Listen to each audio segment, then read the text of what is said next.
Bruno, vou fazer umas perguntas sobre o nosso trabalho de extensão da faculdade.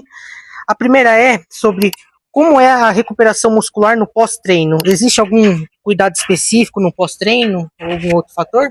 Depende isso muito de cada animal, né? De cada jeito que ele trabalha, distância, tudo mais, né? Geralmente eles ficam um pouco doloridos, com uma acidose e tudo mais. Nós podemos usar não necessariamente, nem em todos os casos, alguns tipos de anti-inflamatórios, mas como nós temos riscos de doping e tudo mais, uma boa hidratação, recuperação e descanso, caminhadas leves e tudo mais, a utilização de alguns antioxidantes, como vitamina E, né, ajuda muito nesses casos. Mas um cavalo bem habituado, bem condicionado, a tendência é ter menos questão de fadiga muscular, especialmente em grandes grupos musculares, né, garupa, tudo mais. O que vocês fazem para nessa recuperação muscular? É um pouco mais rápido, um pouco mais lenta? Isso vai de animal para animal e da capacidade de condicionamento físico deles, né? Então, hoje em dia, nós estamos trabalhando muito com questão de frequência cardíaca, lactato, coisas que até um pouquíssimo tempo atrás não era tão utilizado aqui no Brasil, fora já tinha bastante. Depende muito dessa fase do treinamento. Às vezes a gente tem que apertar mais o cavalo ou menos, mas o descanso é super importante para todos os casos. O descanso também é treino, com certeza. Quais principais lesões e sua relação com o esforço físico? Assim, durante os treinos, assim, um treino mais longo, curto, qual que seria a consequência? Quando nós trabalhamos com principalmente longas distâncias e tudo mais, a fadiga é uma das principais formas de acontecerem lesões, né? Principalmente tendíneas ligamentares. Lógico que o impacto pode causar uma osteoartrite e tudo mais, mas quanto mais fadigado, mais descansado, menor é a qualidade da biomecânica, né? Por exemplo, fratura de terceiro carpiano e tudo mais, acontece muito mais em cavalos que estão desgastados, porque não tem a extensão total do membro, a biomecânica, a rigidez e tônus muscular já não é como no início da corrida ou do treinamento em si, né? Então é totalmente importante.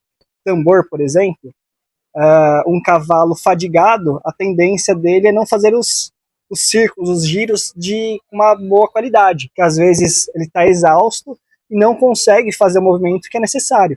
E como seria para prevenir isso, assim, para ter menos risco de um cavalo atleta, às vezes numa corrida? Quais seriam os riscos, assim, para diminuir esses riscos? Estão tentando fazer algumas coisas justamente com GPS, frequência cardíaca, lactato, né, que vai ajudar bastante nisso, né, porque a gente não sabe o quão desgastado ele está, o quão fadigado ele está para o próximo treino, né. Isso faria total diferença para essa parte dos treinamentos, do ciclo de treino do animal, né. Então ele pode estar vindo muito desgastado, chega na corrida ele ainda não se recuperou totalmente, ele pode ainda ter um padrão muscular bom, tudo mais, mas ainda metabolicamente ele está desgastado, né, então ele não desempenha tanto. Mas acontece muito ainda, o cavalo está desgastado. No tambor, que é a modalidade que eu mais mexo também, o cavalo corre 4 ou 5 passadas num dia, vira a noite treinando, um aquecimento que acaba degradando todo o glicogênio muscular dele e tudo mais, que é o que vai fazer toda a diferença nessa parte. Se ele não tiver glicogênio, daí vai toda para aquela parte cadeia anaeróbica e tudo mais, e o resultado já não é tão bom quanto a gente esperaria.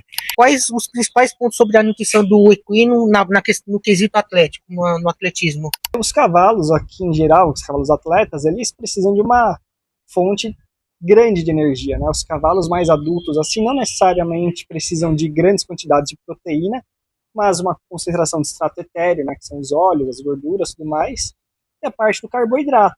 Pensar que o músculo esgotado, né, ele demora até 72 horas para se recompor todo o glicogênio dele. Então pensar sempre nessa parte, né? Aqui no jockey os cavalos são alimentados muito com aveia, né, grandes quantidades de aveia, ração comercial e alfafa. Eles precisam estar condicionados, né, tanto na parte metabólica, muscularmente, quanto bem alimentados. Em relação, como vocês avaliam, por exemplo, se o cavalo está, como se eu posso dizer, numa nutrição adequada, se ele está preparado? A gente sempre vê a parte de peso, score corporal, tudo isso, né, para ver a questão de peso, né, sempre um cavalo, ele tem que estar atlético, nem muito gordo e nem muito magro. Aí entra com uma suplementação também, né, tem antioxidantes que nós utilizamos, vitamina E, vitamina C, complexos vitamínicos. O sal mineral é super importante, né? Pelos eletrólitos, potássio, sódio, cromo, tudo isso vai fazer bastante diferença para eles, uma coisa que poucas pessoas também dão valor. Limpeza, o cavalo descansar, ter uma água limpa, alimentação de qualidade, sempre no mesmo horário, higiene, isso tudo é muito importante para o desfecho, que é tentar a vitória, né? Quais fármacos utilizados para o desempenho muscular dos equinos e os prós e os contras, assim, como ele pode afetar tanto na musculatura e dosagem? Isso depende muito de animal para animal. Tem animal que a gente tem que fazer um trabalho com hormônio, né, mas tem que ver a questão de doping, às vezes tem que ser umas férias, tudo mais. Anti-inflamatório, se estiver muito dolorido, tamponantes, né, para tamponar toda essa parte de ácido lático e tudo mais. Se estiver muito dolorido, às vezes acaba fazendo uma dose de anti-inflamatório e tudo mais, mas o descanso e a recuperação ativa é muito importante. Toda a parte de fisioterapia também ajuda muito hoje em dia, né, mas fármacos em si não tem um específico para musculatura. No quesito de dosagem, assim, seja no antes ou depois da corrida, por exemplo, em lubrificar as articulações, e como que assim procede, assim, antes você vê a musculatura, como que é? Essa infiltração ela foi para osteoartrite, né, um processo degenerativo da articulação. Então, não só para ela tá inflamada, né, então nós temos que tirar todo esse líquido sinovial inflamado e tentar desinflamar até a produção de um novo líquido sinovial. Mas questão de doses, assim, depende muito de animal para animal, qual fármaco vai ser utilizado, tudo mais, né? Uhum. Depende da região, utiliza uma coisa ou outra. Região, que eu digo anatômica. Sim. Mas... idade, às vezes, isso, né? Com certeza. Gente, agradeço muito, doutor. Obrigado pela entrevista.